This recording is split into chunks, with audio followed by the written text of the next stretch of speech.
Bang paborito yata sila ng ano. Ito nagsimula ng aphids eh. Ito yung nanghawa sa lahat ng mga halaman ko.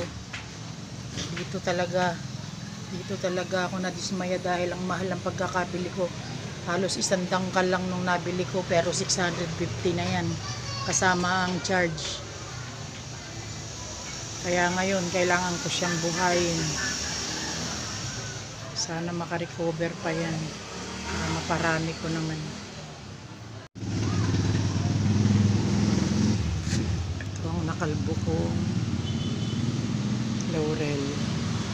Ngayon meron na siyang 3 bagong mga branches. Pinahiran ko lang yan ng aloe vera. Tapos dinidiligan, ini-sprayhan ko rin ng mga katas ng aloe vera.